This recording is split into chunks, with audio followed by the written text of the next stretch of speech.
Mama Helen and you. Mama Helen and you.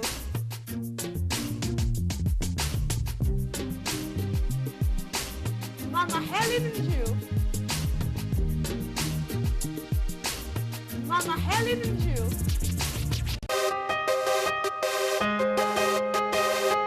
Regardless of what, bear it in mind that it takes time to build trust, and no relationship can go without that. Oh dear God, I really feel for you lady out there. Well, incidentally, men are men. A man just wants to leave the house and just be himself. But for a woman, oh dear God, you want to make sure that man is properly to it. Don't give up. What you then do is that before you go to bed at night, hire all his clothes. Welcome back to this special edition of Mama Helen and You question segment. And it has been fun. I don't know about you. I've really enjoyed myself. You do not want to miss this question. And the answer that follows. It says, when I am planning for good things like building a house, he will like to scatter the plan. Lord Jesus. Well, just in case if you don't know this, generally, most men, at least I know about my own, when it has to do with spending, they're good at it. But when it has to do with, coming on things that you can easily, that you can concretize, building an enabling future, men might not really see that coming. Some men. Women also fall into this category as well. But that is not the time for you to lose hope. I think it's for you to have what I call family planning. Not the aspect of having children. It is the aspect where husband and wife sit together to say, what is our income? A normal income on a monthly basis. How can we plan on this income?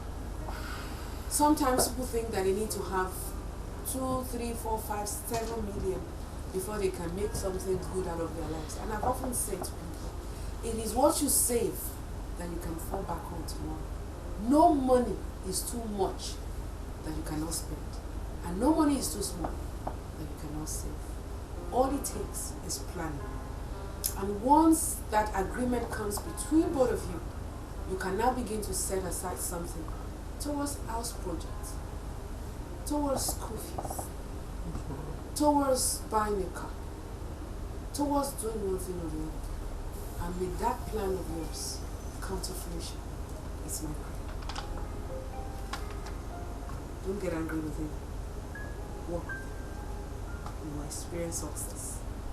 In Jesus' name. Now, someone also says, Mama, is it okay for a man to sleep with a girl he has only paid her bride price? Completely no. If that marriage has not been completely consummated, what you have experienced is traditional, which is good because it's important for you, for us to do things properly, doing the traditional aspect. However, you also need, as a Christian family, to present that marriage before the Lord. It doesn't have to be flamboyant. It doesn't have to be ceremonial. All it takes is for a man of God to bless both of you, and that's it. You're good to go. But without that, just settling with the traditional aspect of it does not completely put the label married on you. Make sure to do the right thing. And so you do not want to sleep with him, or you want to sleep with her at that time. Keep yourself together until you say I do before the Lord. The next question. My husband always calls me a prostitute. Oh God. Another name in the presence of my children. And he calls himself a born again. Yet he wants to sleep with me. Am I that innocent then? That's the question. It is so wrong for husband or wife to use foul words against each other. It does not work. It's wrong, whether it's in the bedroom or in the presence of your children. You must exercise restraint. Sometimes when people are angry, they're looking for the next word to use to drive in pain to your spouse. But it never worked. What I always advise is that when you are grieved, when you are pained, look for the right time to communicate your grievances to your spouse. At the end of the day, with the mind of resolving whatever there is, solution will arise. Communication is an essential ingredient for a home that intends to stand. Learn to communicate with each other, your grievances, your happy moments, and what have you. God helping you, you will be blissful. And this person said, "Sir, can someone get married when he or she have not gone through deliverance class?" Okay. Deliverance class is not an impetus to getting married. It is something that is agreed between two parties or the two people involved to saying that, well, because we do not want to go into this marriage carrying, dead baggage or terrible things, experiences that both of you might have had before you decide to say, I do, at the altar. Let us experience deliverance. Let us purge ourselves, spirit, soul, and body, from whatever might have plagued us before. That is not bad, but it is not an impetus for getting married. It is something that is agreed on between the two people involved. It's very important to know that. Now, this question says, what is the connection between love and respect? It has to do with everything. You can't say you love someone without respecting that person. I often say to people, love has language. It gives to whom he loves. Yes, it also shows respect as well. Because whom you love, you respect.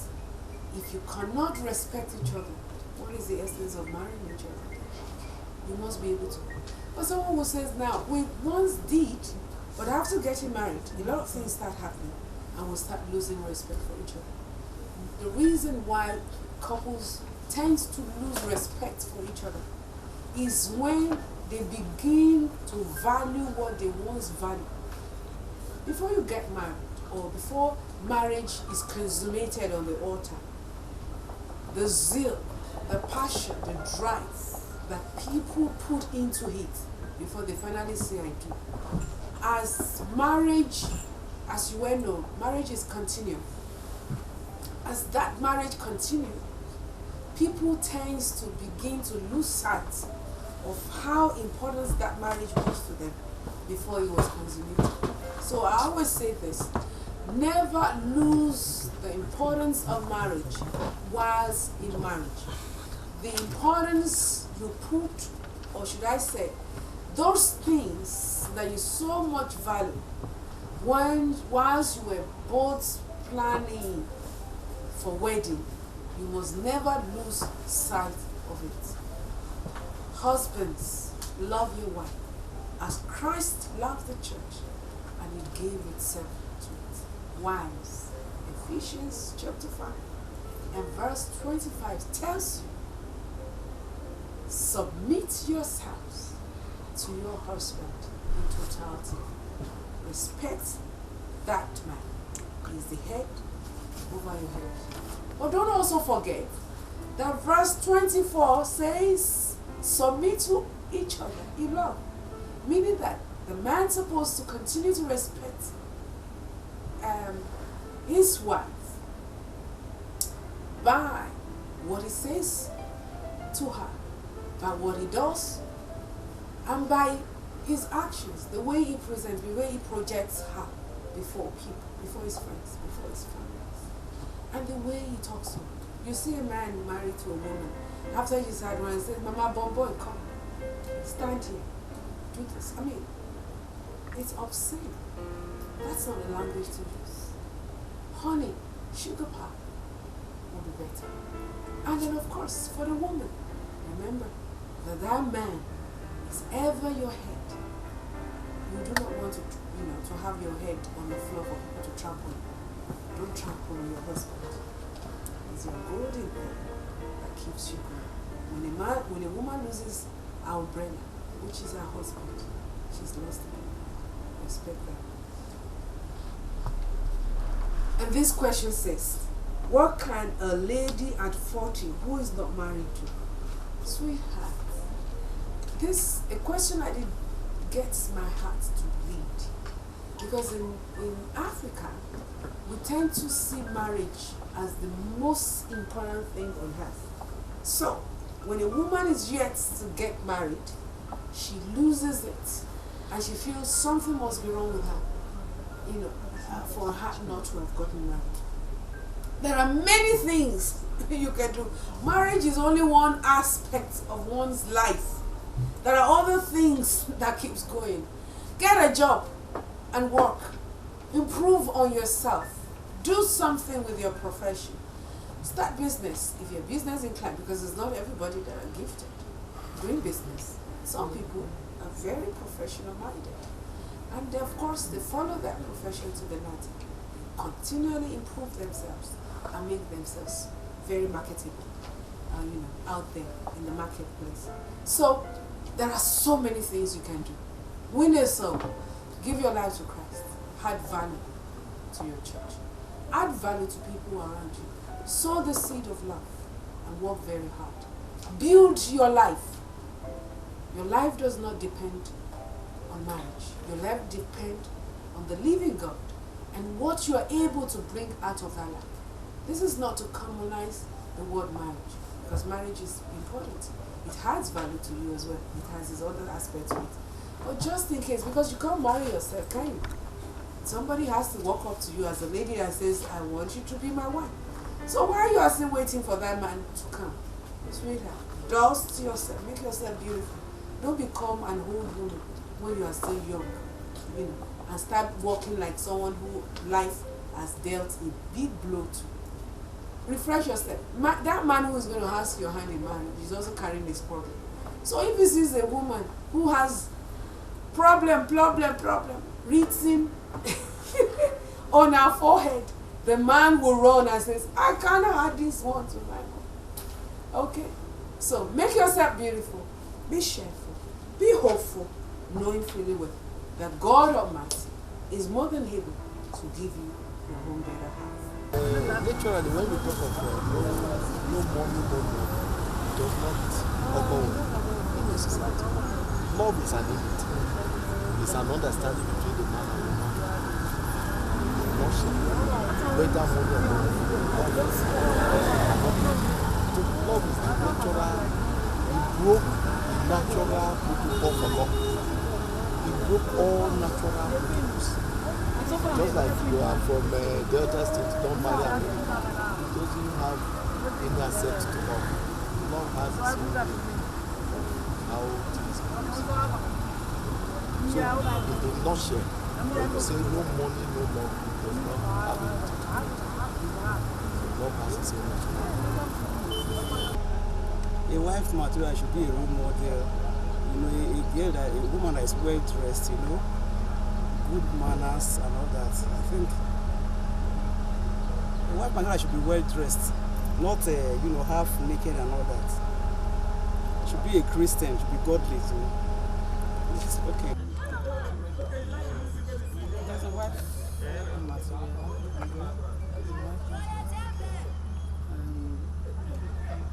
Wife material is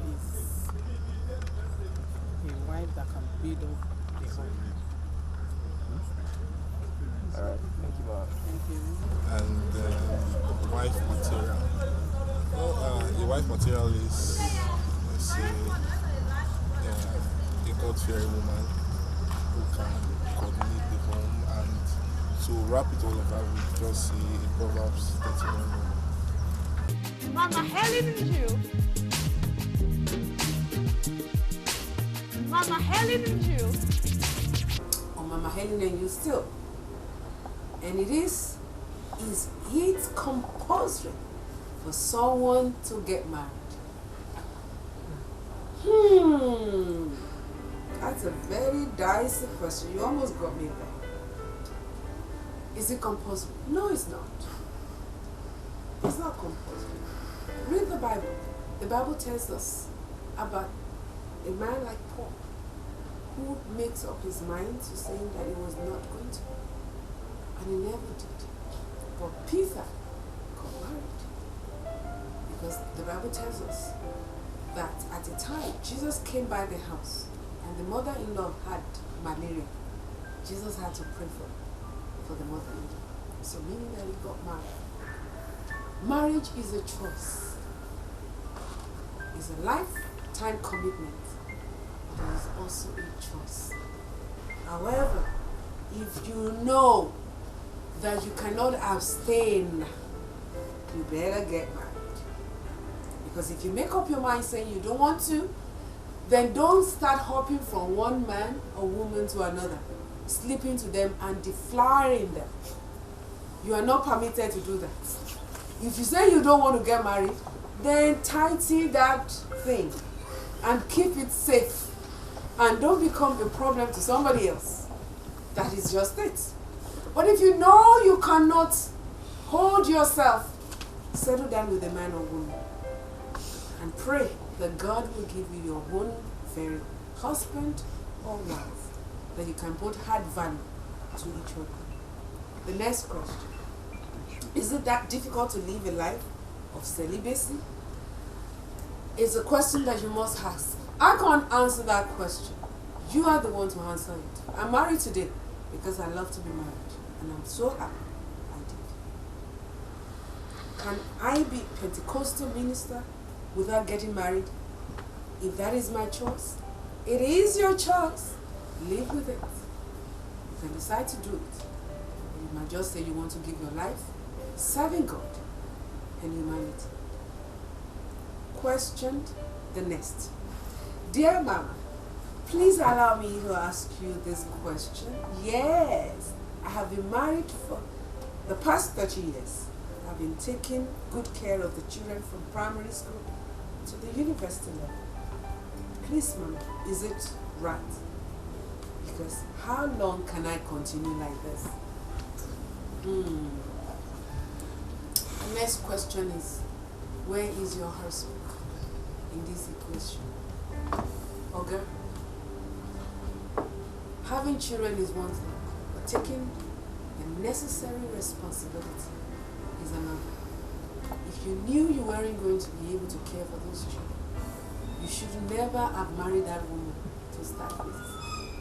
Now that you have married her, you guys should have done family planning to reduce your children to the size that you can easily cope with. Don't go and have a football team and yet you expect to leave it with another woman to cater for. It's not going to happen. It's your choice. Now that you now have a football team, be ready to provide whatever it is. But if you haven't gone that far, you can actually decide and say, you don't want to have more than 2 children. And that's good enough. It's your choice. Again, it is. But be ready to live with it.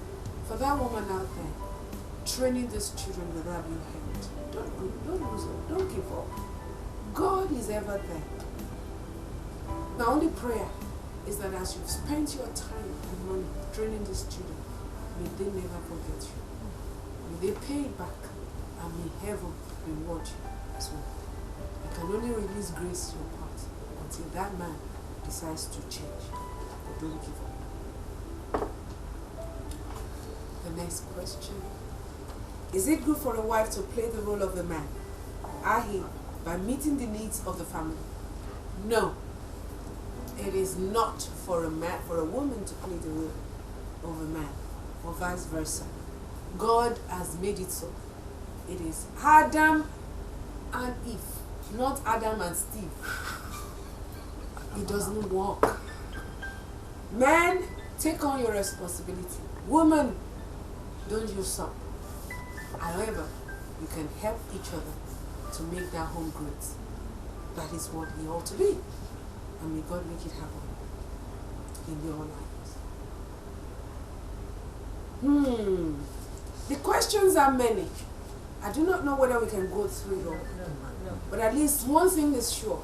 On Mama Helen and you, we always try to meet you wherever you are as best possible. Never stop watching Mama Helen. But before I draw that curtain, let me answer 3 more. Because I know somebody might just be out there that needs it. And it says, please, I do not buy my wife gift every Valentine's Day. But since I married her, she has never bought me a gift either. Oh God, life is about give and take. You want something and you're not ready to give. How is that going to happen? It can't happen. As the head of the home, you're supposed to give anyway. And when Valentine comes, or anything at home, it's a time of showing love. Try doing that for your wife. At least do it so that she can emulate you and borrow a good example from the man that she's married to. Good tone never makes a man. It is always better to always show the mature side in handling every situation. So, men, go out there, buy your wife something. It doesn't necessarily have to be during your Valentine's Day. It could even be at any time possible. Perhaps you're coming from your office and you saw something beautiful and you can decide to buy that, no matter as small as handkerchief. 10 naira worth. It's the heart that matters, not the gift. The second question as I round up. The question is, haven't let the kids know I want to stop buying her gifts. Hope I'm not about to do the wrong thing. Okay, I think it's a continuation. Alright, you're not doing the wrong thing by buying her a gift, even though, let me tell you, the best way you can show your children that you love them is by loving their mother. When you want to show your children you love them, start by loving their mom first. And then they will know that truly daddy really loves us. Please, Mama, is it proper for my husband to have listening here when the wife is talking to him? This will help me to tell this story because I love sharing it. It's so wonderful. A woman leaves her home, goes to the office, but she has recollection of everyone she meets while she's going to work. By the time she gets back, guess who she talks to? Her husband. Honey, I met BC on the way today. She had choral riots, and I have spoken to her. She will not listen. Honey, at the place of work today, my boss was really bossy. Gave me all the problems. I don't even know what to do with it. Honey, I saw a beautiful pair of shoes, and I just said, this one I must buy. All what she wants to do is to tell you the story of her life after getting home, because women are wired to do so. But for a man, when he gets home, the wife says to him, honey, how was your day? Fine. Who did you meet? People. That's a man for you. But I've often said this. Meet each other somewhere in the middle. Husband, I know you haven't much time listening to all our stories, but pretend sometimes. There's no saying that. Just give a nod. While she's telling all the stories, nod. Yes. Alright. And all that. Because if you don't do that, guess what is going to happen? If you refuse to listen to her, she's going to look for a strange bed out there, called friend, that she will need to pour her heart to, because that woman must talk to somebody, whether you like it or not. That's the way we're wired. Women are outward, simply put. Men are inward. But together, we can all make it happen. Talking to one another as husband and wife in the language we both understand. And that's where we end our question and answer segment today on Mama Helen and you. I have enjoyed myself. I wouldn't know if you have. But never stop watching Mama Helen and you. And of course, importantly, never stop watching African Broadcasting Network. You can simply follow me on Twitter and Instagram at Mama Helen and you. That's all it takes. And you can be rest assured that will always be at your beck and call, responding to you. Because together, we can make this life beautiful. It is Helen and you. Thank you for watching.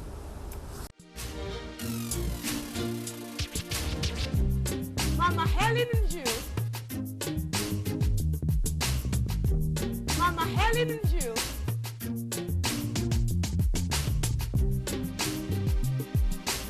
Mama Helen and you.